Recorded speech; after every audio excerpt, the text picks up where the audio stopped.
again from Jerry Richardson Indoor Stadium. I'm Jim Noble, and this is the Coach Dwight Perry Show, brought to you by Budweiser of Spartanburg. Well, Coach, since we last spoke, you're in the middle of the meat grinder that is the Southern Conference schedule.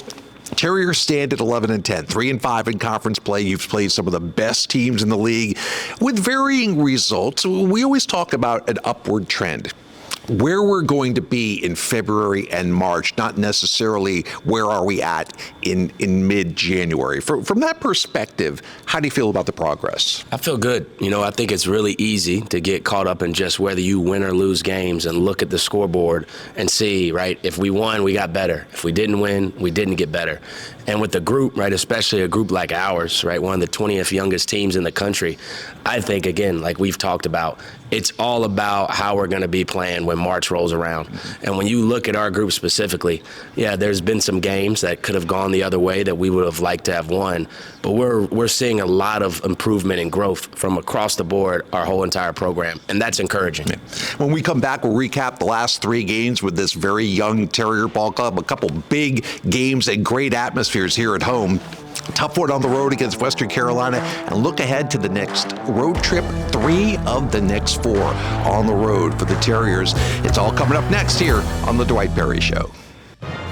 You can always count on the crisp, refreshing taste of Bud Light, just like you can always count on Always Game Gary. No bar is too far. No wing sauce is too hot. Not for Gary. Gary is the man. He's nothing like Keith. Keith never wants to do anything. Why are we even talking about Keith? Always Game Gary is famous among friends. He deserves a Bud Light. Enjoy responsibly. Bud Light Beer, AB St. Louis, Missouri. Behind every adventure is the road that got you there. Behind every passion are the tools that make it happen. And behind every Ford truck and SUV is a Carolina Ford dealer going the extra mile, finding the vehicle you're looking for. It's our commitment to your journey. That's what it means to be True Blue. New inventory is arriving daily. For great offers on a new Ford truck or SUV, go to buyfordnow.com or see your Carolina Ford dealer today. And welcome back, everybody. So about 10 days ago, you were coming off a tough game at Sanford, back home here against VMI, another very young team. I think at one point, there were 9 freshmen on the floor at one point between the two teams, VMI and a first-year coach and new players. It was one of those nights where a lot went right for Wofford. Your contribution from the bench in an 86-67 win was fantastic. We'll start with Carson McCorkle. The ball finally went in for the young man who's been slinging and shooting and waiting for that rim to fill up. And man, 22 points, a career high. That was great to see.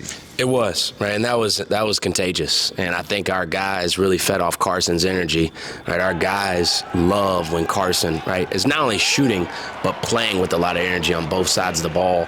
And I think that the box score, right, the game reflected that with a lot of contributions from a lot of really good players for us. What have you told Carson? I mean, he has nights where 3 or 4 rim out, the ball's halfway down, shooter's got to shoot. What do you tell that young man when things aren't going his way? Yeah, I think number one is telling him, right, he's more than just a shooter. He's obviously an elite shooter, one of the best I've ever been around, but he can impact the game and he can have an effect on the game in more ways than just shooting the ball. So when there's times when the ball's just not going in, right, it's not like he's trying to miss, nor is any really good shooter, continuing to find ways to impact the game, because like I mentioned earlier, his energy is very contagious with our whole entire program. Mm-hmm. One thing Carson told us after the game that kind of transfers over to something else I'm going to talk about, he loves the atmosphere here at Wofford. This is a guy that played in the ACC at Virginia, and we have another transfer, Kyler Filowich, who came over from Southern Illinois. The two of them always talk about their teammates and the atmosphere, and you know, sometimes it's important to make friends away from the basketball court too, and they've been able to do that. How much do you encourage that? How important is that to kind of have a life away from basketball, especially as a new guy sometimes? It's essential, right? It's extremely important, especially at a special place like Wofford, right? Our basketball program is phenomenal and it's special in its own right, but the Wofford community, right, the college, the people that are a part of that, right, that's the true foundation of what makes this place the special place that it is.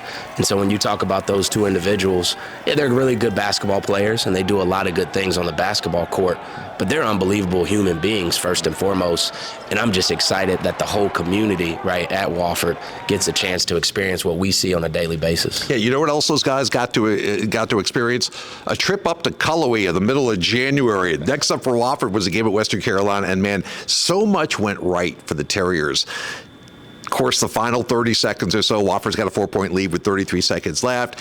A goaltending call doesn't go your way. You know, you miss some free throws. Western Carolina, give them credit. They pulled out a gutty win at home, but I know you guys felt like you left something on the table. Dwight, how much of that ending was the case of a very, very young team just not having a ton of experience closing out tight games? Yeah, I think it's a program, right? Players and coaches. There's, for us at least, there's no such thing as excuses, right? Like at the end of the day, we have an extremely young team. We're playing the full 40 minutes of a game with freshman point guards, right? But at the end of the day, for us, we feel like we have enough in our program going into any game, home or away, to get the job done. And to your point, unfortunately, right, the last 28.7 seconds didn't go our way, and there were definitely some things on both sides of the ball that we would love to have back and love to do differently. But unfortunately, right, that's the growing pains of college basketball. And when you look at a team like Western Carolina, Coach Gray's done an unbelievable job, right? You look at their starting lineup, they're starting four seniors and one junior, right? A little bit of a difference compared to what we are rolling out there. But at the same time, we don't view that as a negative. That's a positive, right? Our entire program, that's exciting to know we have a core group of guys that not only are just really good right now, they're just scratching the surface of what they can become if we continue to stay the course. Yeah, we talked about the positive. I thought Adam Silas grew up a bit in front of our very eyes, especially late in that game.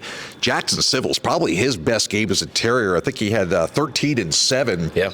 And an emotional guy. I didn't realize Civ comes in and gives you guys that jolt of energy. He's starting now, Absolutely. But still, when he comes in and you talk about that infectious energy, has that been an eye-opener, what he's brought to the table? Absolutely. I mean, it's not a coincidence that the way we've been starting, and to be honest, the way our team is continuing to improve, right?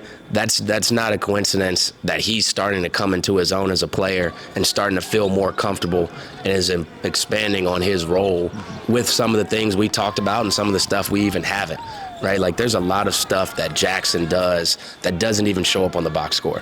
There's ways he impacts our program even before the game starts, right, on game day.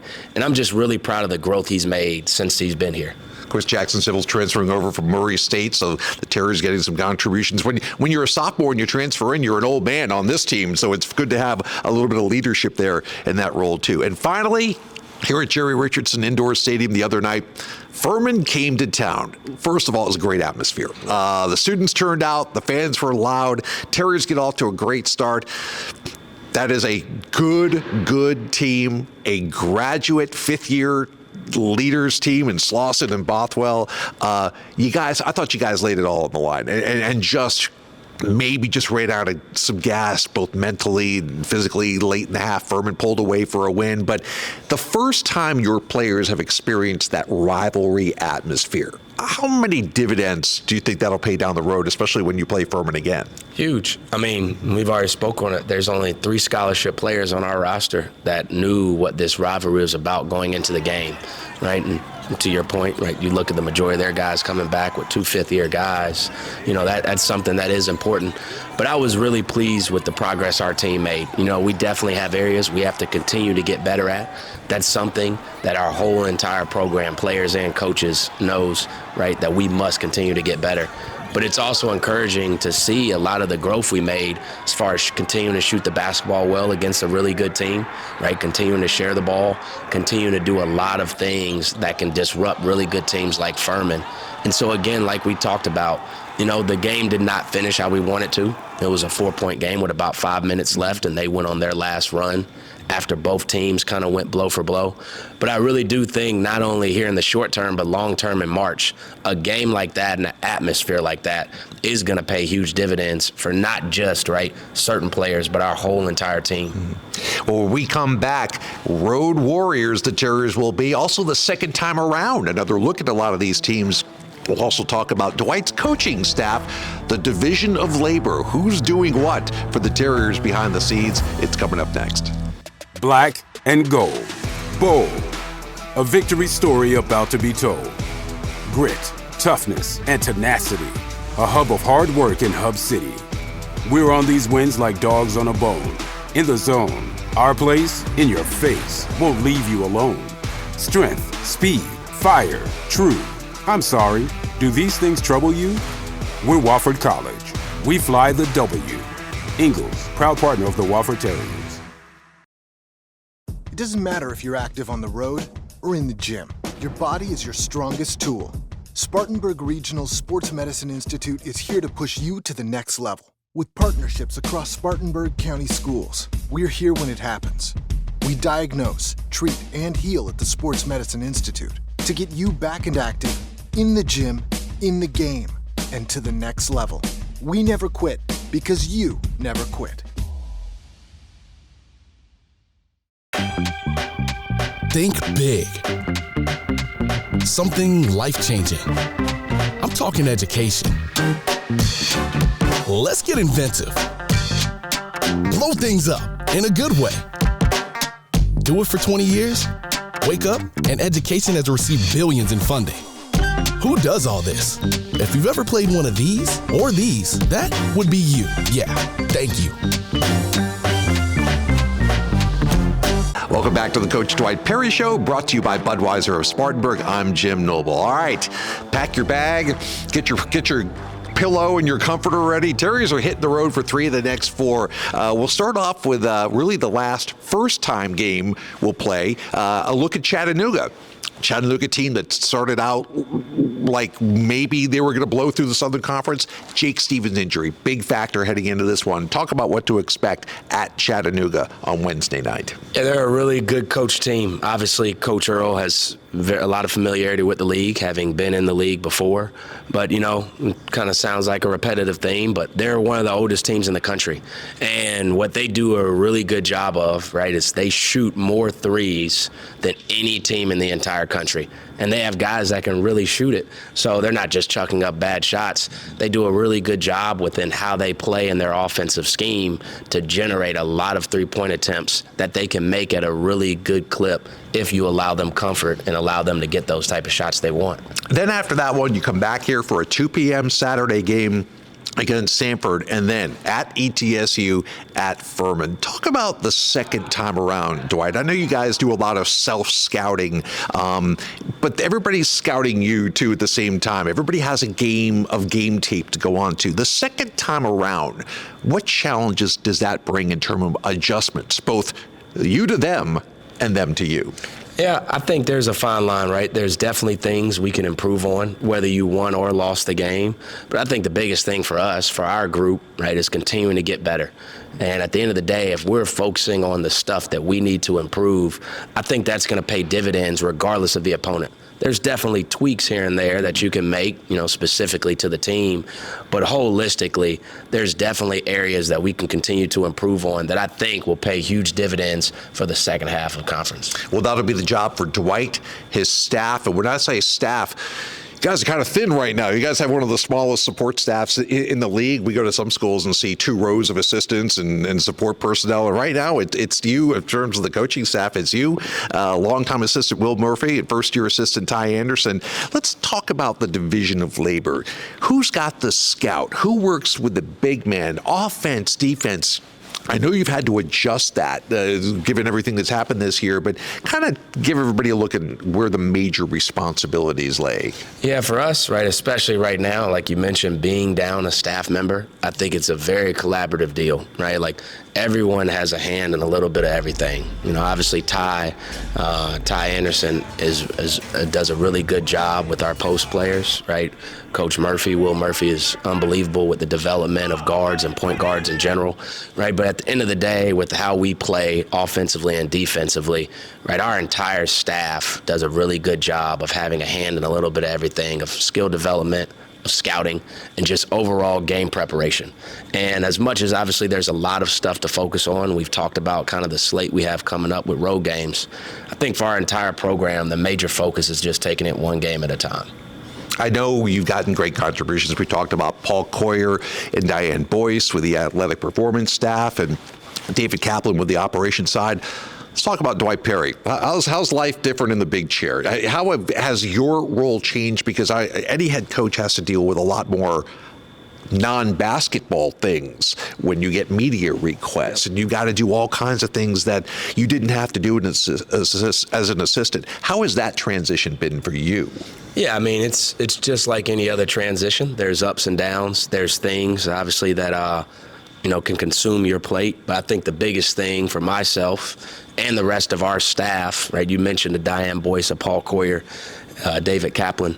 They've been really instrumental and really helpful in this transition. And so I think for all of us, all the staff, our whole entire staff, the biggest thing I think we're trying to focus in on is just pouring into our guys, mentally, emotionally, physically, and just really trying to fix and make sure, right, anything that they need, we can do a good job of providing them so that they have the best experience possible the rest of the year. He forgot to mention the pure joy of shooting the coaches show. That's the really big perk of being a head coach. We always appreciate your time. Let's head on the road, get some W's, and do it again in a couple of weeks. Absolutely. Appreciate it. All right. We appreciate, of course, our behind-the-scenes staff for helping us out every week as well. And we will catch you next time on The Dwight Perry Show. We'll see you then.